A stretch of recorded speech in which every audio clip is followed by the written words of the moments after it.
pag-usapan muna natin itong isang Chinese, no? Actually mga kapatid, napakabata pa po nitong Chinese na ito dahil kwan siya, no?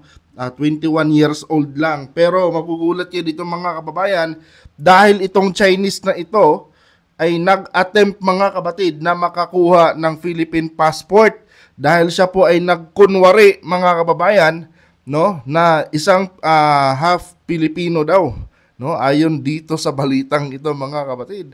And nakapagtataka lang talaga mga kababayan, ano, at talagang mapapatanong ka na lang dahil sa kabila ng mainit na issue ngayon, no, na kinakaharap ng ating bansa patungkol dito sa mga Chinese na ito, meron pa talagang mga ganitong tao mga kapatid, no, na meron pa talagang mga ganitong mga incheck, no, na nag-a-attempt pa talaga na babuyin yung ating mga government agencies, no. Pero inyo 21 years old na to mga kababayan, ha, pero marunong na, no, marunong na siyang manloko sa ating mga Pilipino, no. And pakinggan natin ang balitang ito mga kapatid at bigyan natin ito ng opinion natin at reaction. Ito, wait lang. Lalim, paano nahuli yung suspect na Chinese at posible ba na may iba pang mga kasamahan yan? Ayon sa National Bureau of Investigation, kahapon sana ay mag-a-apply ng Philippine passport itong 21-year-old na Chinese national. Pero dahil nga after nung mag-apply siya, nalaman ng DSA na medyo questionable itong kanyang mga dokumento na ginamit sa pag-apply ng Philippine passport. Kasama dito yung kanyang driver's license, yung kanyang PSA at yung kanyang late registration of birth certificate. Kaya agad tumawag itong DSA dito sa Davao City sa opisina ng NBI 11. Doon na pag-alaman nga ayon kay Attorney Arcelito Alba, ang Regional Director ng NBI, na medyo questionable at peke itong mga dokumento ng Chinese national kasi ang ginamit niya na pangalan ay isang residente na nakatira sa Santa Cruz, Davao del Sur. Pero itong Chinese national ay hindi marunong magsalita ng Bisaya or hindi man lang marunong magtagalog at ang alam niya ay Chinese language at English language. Kaya doon na nagtaka ang NBI, kaya hanggang ngayon ay patuloy nilang inaalam kung talagang inaalam doon sa Bureau of Immigration itong pagkakakilanlan. Ito guys, no, kung titignan natin mabuti mga kapatid, itong balitang ito, medyo masasabi nating nakakabahala na rin mga kababayan, ano? Dahil wala nang pinipiling edad, no, itong mga Chinese na ito na gustong babuyin yung ating bansa. Biruin nyo mga kapatid, 21 years old lang, no? Pero nag-a-attempt na gumawa ng katarantaduhan dito sa loob ng ating bansa. And ito lang guys, no, 100% sure ako na ito ay isang pugante. 'Di ba? Simple lang 'yan mga kababayan, no? Paano ko nasabi na ito ay isang pugante? Kung lehitimong Chinese to mga kapatid at may magandang intensyon ito sa bansa natin, hindi ito dadaan sa prosesong illegal. 'Di ba? Dapat, no, dadaan ito sa legal na proseso para makapasok siya sa ating bansa. At kung titignan niyo mga kababayan yung kanyang intensyon, klarong-klaro no? Kasi gusto niya, no, na maging Filipino citizen. Diyan pa lang mga kababayan, gusto na niyang tawag dito dayain yung kanyang pagkakakilanlan. Ibig sabihin mga kapatid, merong masamang plano ito dito sa loob ng ating bansa. And malay natin mga kababayan, no? Isa pala itong espiya uli, no? Galing sa bansang China. And take note guys, no? Yung entrance nila ayon dito sa balita mga kapatid, yung entrance nila sa Davao na naman. Davao na naman mga kababayan. Kasi nga pag dito sila dumaan sa ngayon, pag dito sila dadaan sa tawag nito sa NCR, medyo dehado na sila, no? Kasi yung Bureau of Immigration dito medyo aktibo na rin at gumagalaw na rin at hinahunting na rin yung mga tulad nila. Ngayon doon na sila uli no? Doon na naman sila gumagawa ng kanilang mga entrance sa Davao. 'Di ba? Noong nakaraan mga kapatid, no? Huwag po natin kalimutan na noong nakaraan yung big boss or manager sa Pogo ng Porac mga kababayan nagtangkang tumakas, no, ng Pilipinas doon din sa Davao, no? Doon din niya plinanong dumaan sa Davao. Ngayon ito papasok, 'di ba? Papasok mga kapatid. Dumaan din sa Davao. Ang pinagtataka ko diyan mga kababayan, no, regardless kung saang party ito ng Davao mga kapatid, ano? Ang pinagtataka ko, bakit diyan na sila ngayon dumadaan sa may bandang Mindanao? Ano ang ibig sabihin niyan mga kapatid? 'Di ba? May ibang ibig sabihin 'yan. Saan ba si Duterte nakatira? 'Di ba? Bandang Mindanao din. Kasi ang Davao mga kapatid, nasa Kwan yan, nasa Mindanao yan. Oh, ibig sabihin mga kababayan, may lagusan diyan, no? Sa may bandang parte ng Mindanao. May lagusan diyan ang mga puganting inchik. 'Di ba? Itong tao na ito, itong bata na ito mga kapatid, no? itong bata na ito, talagang naniniwala ako na hindi maganda ang hangarin nito dito sa loob ng ating bansa. Hindi maganda mga kababayan. Gaya ng sabi ko sa inyo, kung ito ay may intensyon na maganda dito sa ating bansa, no? Dadaan ito sa legal na proseso, pero ang ginawa niya illegal no? Illegal na proseso yung kanyang ginamit para makapasok dito sa Pilipinas, no? Royme Ignacio, so anong punto mo? Sabi ni Royme Ignacio, ano daw ang punto ko?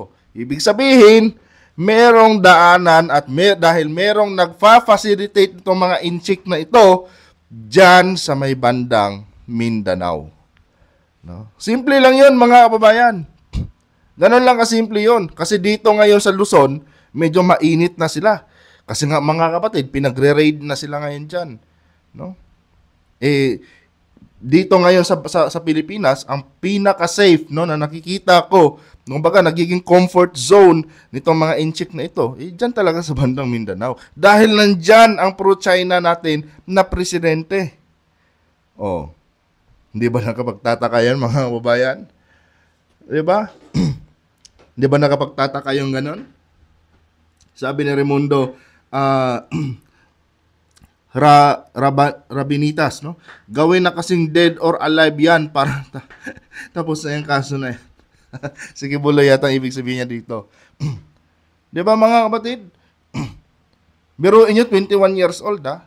And I think mga kababayan, ano, ito po ay merong, baka ito, pasok na naman ito sa tinatawag nating long-term plan ng China, mga kababayan. Batang-bata pa yan, no? Batang-bata pa yan. Tingnan nyo si Alice Go, mga kapatid. Batang-bata pa nung pumasok sa Pilipinas. 'Di ba? Tapos nung pumasok siya, inaral niya, no, yung kulturang Pilipino at nagkunwaring Pilipino. Ito din mga kababayan, sa tingin ko, ganon din ang intensyon nito mga kapatid. No? Baka may long-term plan na naman itong dala. No? Long-term plan ng mga taga-China dito sa Pilipinas. 'Di ba? Jeronimo, Nario, nandyan mga lahi nila. Romeo, correct ka dyan. One Talk PH. Di ba? Tandaan nyo, si Alice Go, batang-bata pa yun, mga kababayan, nung pumasok sa Pilipinas. At lahat ng dokumento nun, pineke.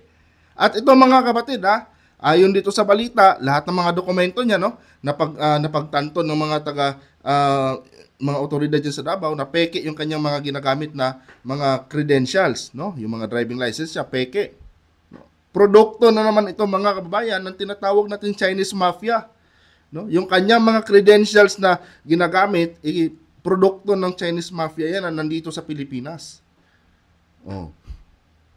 Tapos ito ngayon, yun yung mga peking credentials niya, yun yung ginagamit niya ngayon mga kapatid, no, para mag-apply ng Filipino citizenship. Biruin nyo, hindi marunong magsalita ng Cebuano. Oh. At ang Chinese lamang yung kanyang lingwahe na alam mga kapatid. Tapos mag-a-apply siya ng Philippine citizen, no? O diyan pa lang mga kapatid, klarong-klaro na. yung kanyang pakay sa bansa natin. 'Di ba? At hindi matitigil 'yan mga kababayan, yung mga ganyang gawain, no, nitong mga Chinese na ito, yung mga masamang balak ng mga Chinese na ito, hangga't merong kababayan natin dito sa Pilipinas na tumutulong sa kanila para abusuhin yung ating bansa. At alam niyo na mga kapatid kung sino ang mga 'yan. Oh, 'di ba? Kasi nga China is a friend. Oh. Si Roque, tingnan nyo, no? Si Roque naging legal, no? ng illegal na pogo sa Porac, Pampanga. 'Di ba? Sinusubukan nila dumaan sa Davao, nahuli ba sila o hindi? Nahuli ito, kapatid, no? Royme Ignacio nahuli. Sa Davao to nahuli, mga kababayan, no? Kasi nga naghihigpit na ang ating gobyerno ngayon. Oh, yung mga ahensya ng gobyerno natin medyo nabulabog na sila dahil nabisto, mga kababayan, na malakas din ang connection nitong Chinese mafia dito sa mga government agency. Oh, so ano ibig sabihin yan? No? Kailangan na nilang gumalaw at patunayan nila ang kanilang mga sarili na itong mga ahensya na ito ng gobyerno, no, ay tapat pa rin sa ating bansa. Kailangan nilang patunayan yan, no? Kasi nga ngayon nakikita na natin no? Nare-reveal na sa atin, mga kapatid, na yung mga ahensya ng gobyerno natin dito sa Pilipinas ay nakakain na ng impluwensya nitong mga Chinese mafia na nagpapaikot, no, sa ating bansa. Oh. Hindi lang isa yan, idol, baka marami niyan siya ang nakalusot. Posible, no? Kasi nga ayon dito sa balita, mga kababayan, marami, no? Tinitingnan pa nila ngayon kung ilan itong mga Chinese na ito na nag-a-attempt ngayon no, na babuyin at pasukin yung ating bansa sa pamamagitan ng kanilang mga peking dokumento. 'Di ba? Baka matulad sa pagkatao ni Alice Go, sabi ni Manuel Cruz. Exactly, kapatid, no? Ito talaga 'yun. Sa ganitong sistema nagsimula si Alice Go. Oh, biruin nyo, mga kababayan, ha? Yung na-discover ni Senator Win Gatchalian, mga kabatid, no? Yung na-discover ni Senator Win Gatchalian, parang iisa pa yata sila ng alma mater ni Alice Go, no? Yung na-discover niyang school documents ni Alice Go, no? Kung napanood nyo yung latest ngayon ni Senator Win Gatchalian, no? Iisa pala yata sila ng alma mater, hindi ko lang alam kung sa high school or sa college. 'Di ba? Ganon tayo ngayon, harap-harapan tayong ginagago nitong mga inchik na itong mga kababayan. No? Harap-harapan. Biro yun sa kabila ng issue ngayon kay Alice Go, no, mga nabistong baho ni Alice Go, meron pa rin, mga kapatid, nag-a-attempt. Ibig sabihin, malakas pa rin talaga yung kanilang connection dito sa loob ng ating bansa. Oh. At alam na natin, mga kababayan, kung sino ang tumutulong sa mga yan para makapasok sa Pilipinas. Yung illegal nga doon sa China, ginawang illegal dito sa Pilipinas eh. Di ba? Yan na lang, mindset na lang, mga kapatid. No? Yung mga illegal doon sa China na hindi tinatanggap ng mga iba't ibang bansa, pinasok dito sa Pilipinas at ginawang legal, binigyan ng permit. Oh. Malamang sa malamang, mga kababayan, yung naggawa ng mga ganong bagay, no, yung naggawa ng legal, no, nitong mga illegal na galing ng China, yung nag-implement na gawing legal dito sa Pilipinas, yan din yung isa sa nakikita kong nasa likod nito. 'Di ba? Kasi itong mga Chinese na ito, kailangan ng mga ma-impluwensyang tao, mga kapatid. No, kailangan nila ng mga ma-impluwensyang Pilipino na maging instrumento ng kanilang pagpasok dito. 'Di ba? Kailangan 'yun eh. Kailangan nila ng malakas na connection dito sa loob ng ating bansa. At sino ba yon? Sino ba ang mga yan, mga kababayan? Alam nyo na kung sino yon, no? Kinokonsente ng mga Duterte. Sabi ni Romeo Raguro, no? Wala eh. Biruin nyo. Gaya na sabi ko sa inyo, mga kapatid, wag na tayong magtaka kung isang araw, magising na lang tayo na sobrang dami na pala, no, ng mga komunistang grupo dito ng China na pumupugad sa loob ng ating bansa. Baka isang araw, mga kapatid, no, kung hindi ito mapigilan, baka magkaroon na rin sila dito ng kanilang mga factory, ng kanilang mga armas. 'Di ba? Diyan na papunta yan. No? May nakikita na tayo. Ang dami ng mga senyalis, mga kapatid. No, na nandito na nga itong tinatawag nilang People's Liberation Army ng China sa loob ng Pilipinas. Meron na nakikitang mga uniforme dito. No? Sa mga susunod na araw, hindi na ako magugulat kung meron na rin tayong nahuhuli dito. No? Yung ating mga otoridad, may nahuhuli na rin mga miyembro talaga ng People's Liberation Army. Kasi merong tumutulong sa kanila pumasok sa atin eh.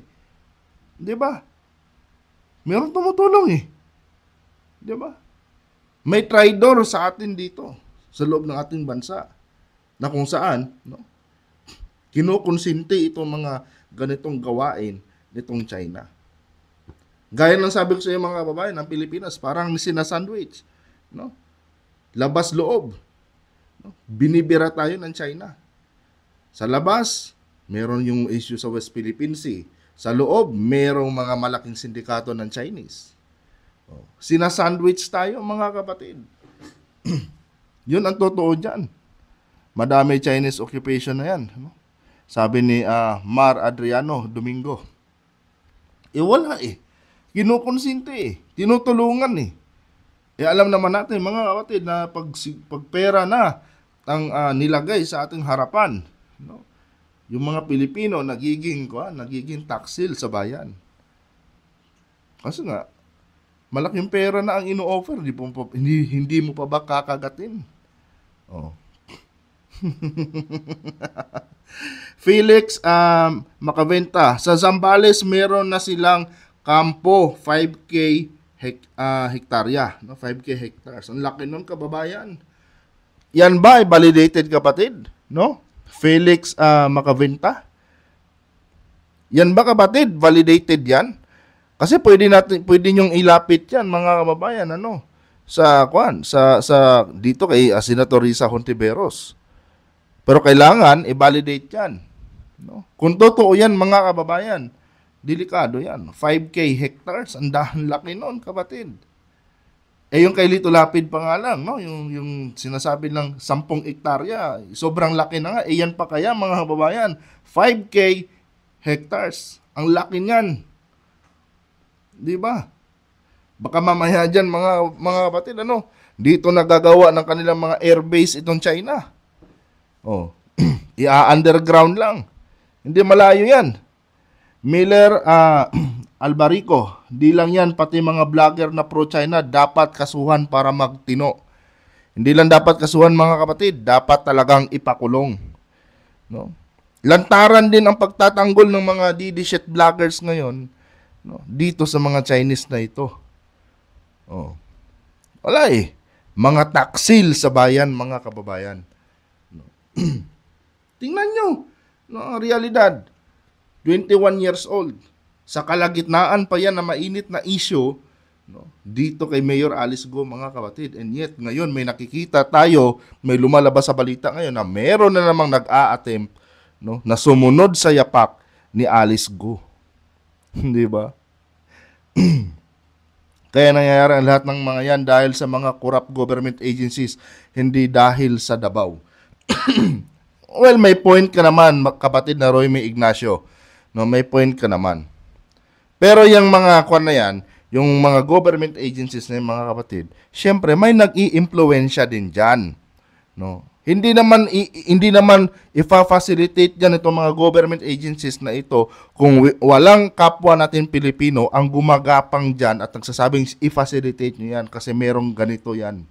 No? May malaking perang involved dyan. Diba? Tingnan nyo ang custom dati.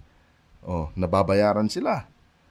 Yung mga exotic cars ng mga Chinese sa kakapasok sa Pilipinas. Diba? Isa yan, ang PSA.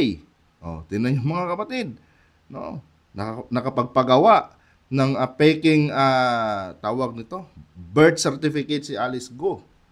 Kasi nga, mga kababayan, naniniwala ako na itong Chinese mafia dito sa Pilipinas, mga kapatid, no, nakakapit ito ngayon sa malaking kalabaw. Nakapatong ito sa malaking kalabaw, mga kapatid. Na kung saan, kahit kaliwat kanan na ngayon, ang pangbabatikos, pag-iimbestiga dito sa mga katulad nilang mga gumagawa dito ng illegal sa loob ng ating bansa, malakas pa rin ang loob nila dahil merong pinapatungan yan. No? Merong mga politiko sa likod niyan na kung saan yan talaga ang tumutulong sa kanila. Lantaran naman ngayon mga kababayan, no? Maging ang vice presidente, anong sabi niya? Hindi siya makikiisa sa pagdi-demonize di umano sa China. No?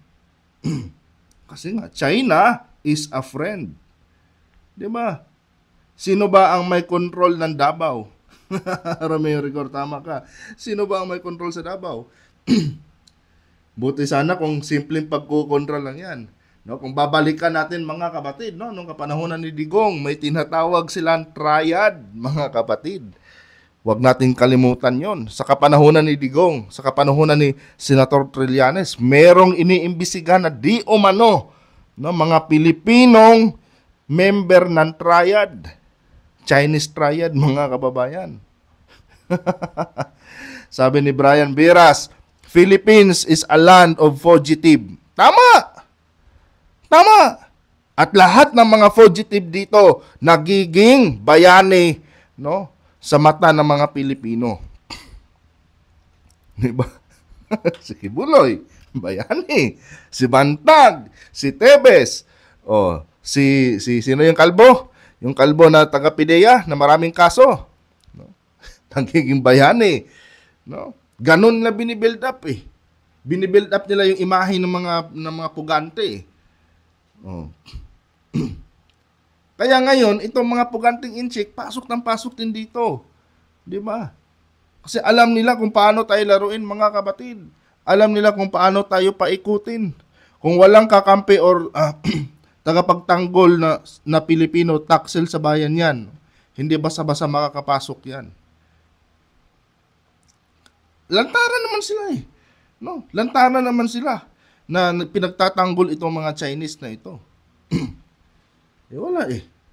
Morales pala. No, tingnan nyo na lang guys ha. Lahat ng mga pugante ngayon, wanted, pinaghahanap ng ating mga otoridad. No? Nasa side lahat nila Duterte. Kaya hindi natin yan maaalis mga kapatid. No? Na itong sila Duterte talaga, number 1 konsentidor ng mga pugante, maging kanyang best friend na si Kibuloy, isang pugante. Di ba? Sila ang protector ng mga pugante dito, mga kababayan. Oh. Wala eh. Ganon ang Pilipino, mga kapatid eh. No? Hangga't hindi nililipol yung mga taksil na Pilipino, hindi mawawala ang mga taksil na yung komunidad ng mga taksil na Pilipino dito sa loob ng ating bansa. No? Hangga't hindi malipol yung mga mukhang pera na Pilipino, mga kababayan, hindi natin maiiwasan na dadami ang taksil nating mga kababayan.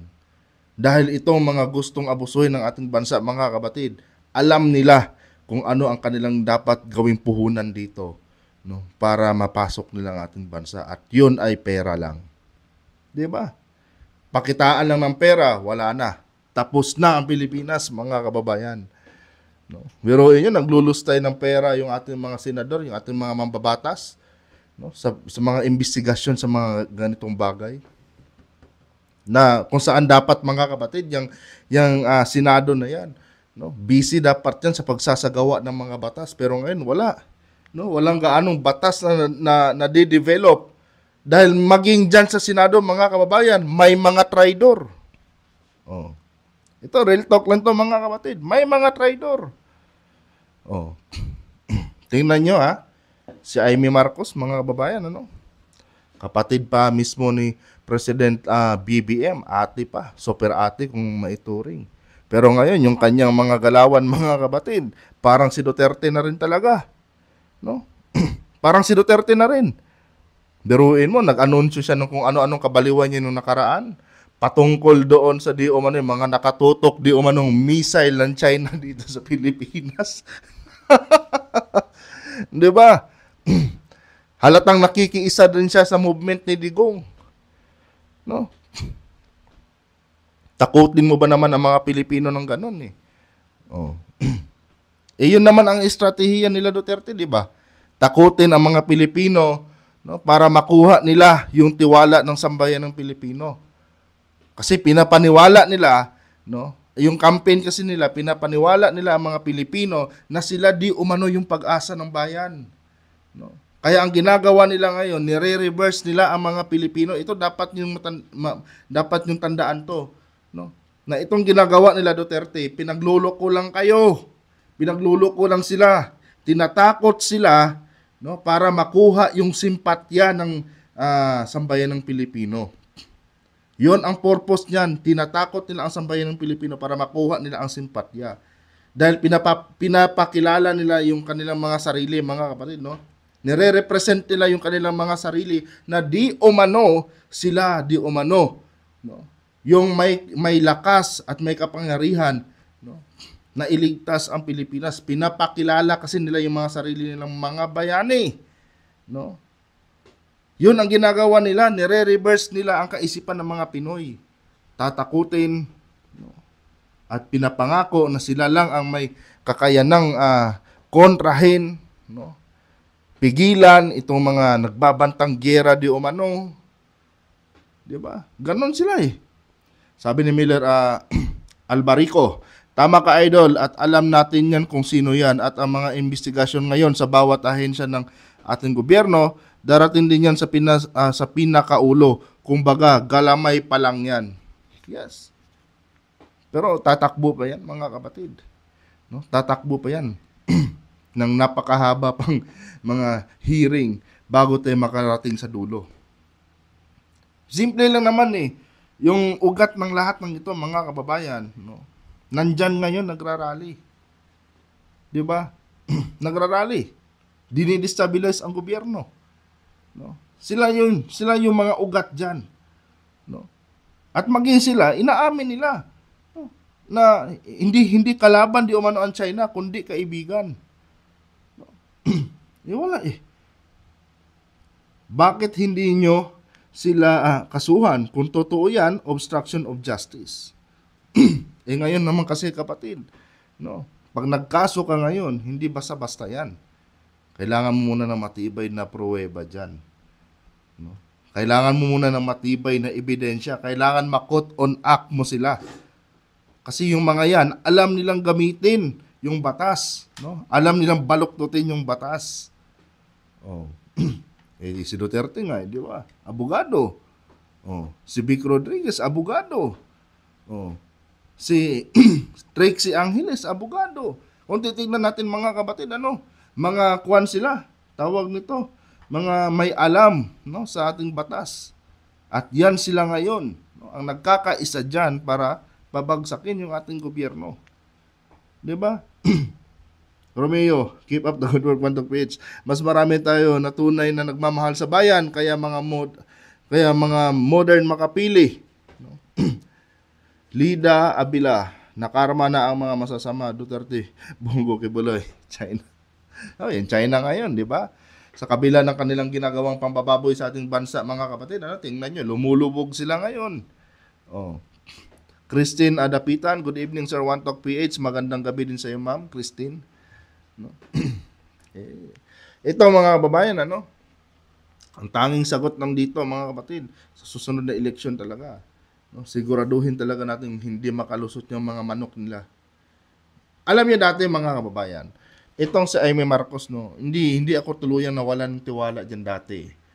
Noong mga bago yung huling palabas niya ngayon, naniniwala pa rin ako talaga na kaya lang nandyan siya kay Duterte dahil tawag nito dahil gusto lang niyang magpakita ng utang na loob sa mga Duterte dahil nga pinalibing yung kanilang ama, na si Marcos Sr.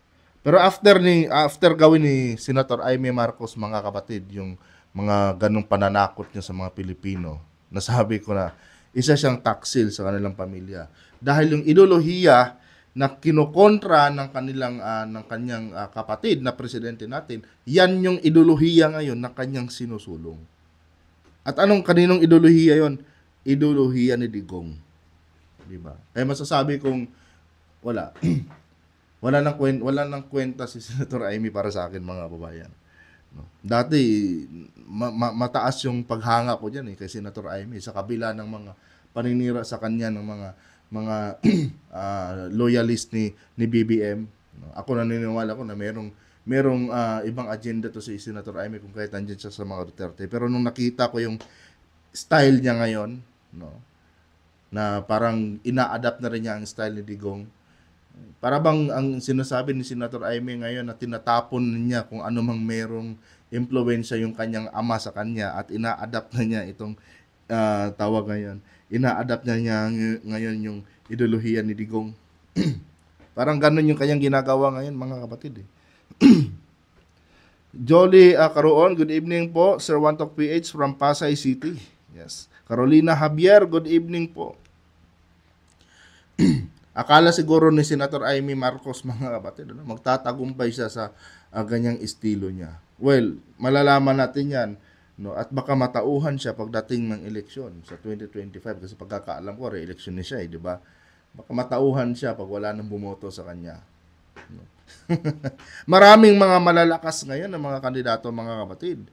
No? Na kung saan kapaki-pakinabang talaga, no? Pag napagbigyan uli sa Senado. Tulad nila Bam Aquino, no? Si tawag nito Cheljokno, no? Yan, magandang puntos yan, no? Sila Cheljokno, si Senadora Laila de Lima at si Doc Willie Ong. Yan, isa yan sa mga nakikita ko. Pero tingnan niyo tong mga trapo ngayon na pinupost ng mga anti-government natin kababayan, no? Philip Salvador. 'Di ba? Si Morales. Oh, yung tatlong mag-ama. Oh, 'di ba? Si itong yung taxil na kaibigan ni BBM, sino 'yon? Si yung the King's Maker. Sino, ano pangalan? Vic Rodriguez, 'di ba? Yung mga yan tatakbo yan No, kaya nagpapabango yan ngayon sa publiko, mga kapatid, dahil mayroon yung mga political interest. 'Di ba? Yan yung mga dapat iwasan natin, mga kababayan. Dapat hindi makalusot yung mga yan. Si Bongo. Si Bato. 'Di ba? Wala Bigyan natin ng opportunity, mga kapatid, yung masasabi ko sa inyo. Bigyan natin ng opportunity yung mga ibang senador. 'Di ba? Hindi ito pananawagan, mga kapatid, pero siyempre, alam na, nakita na natin kung paano gumalaw tong mga 'to Yung dating pinapaniwalaan natin, no, na makikiisa sa pag-ayos at pag-build up ng ating bansa, sila pa yung mga sila pa pala yung magdidiin sa ating bansa, no, sa kapahamakan. Kaya wag na natin bigyan ng chance yung mga yan, mga kababayan. 'Di ba? Gulo lang ang dala ng mga yan dito. Oh. Alam na ng mga Pilipino kung sino ang nasa oposisyon, ang may mga mapagmahal. Ang may pagmamahal sa ating bansa. Yun. Yun Bugato, Jaime Marcos is like a double blade weapon, traitor sa bayan. Ganun ko nga rin siya nakikita ngayon Pero wala Biruin mo, no? Ano kayang pakiramdam, no? Halimbawa lang, mga kapatid, na magtagumpay itong si Duterte sa kanilang pag-destabilize sa gobyerno ni BBM. Ano kaya pakiramdam mararamdaman ni Senator Amy pagdating ng araw na yon, no, na isa siya sa nagpabagsak sa kanyang kapatid, no? Kung ako yan, di ko nakikilalanin kapatid yan, di ba? Taksil, no?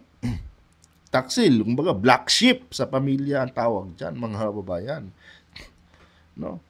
Well, pamilya nila yan Pero kung sa akin yan, kung ako ang sa katayuan ni BBM, wala na.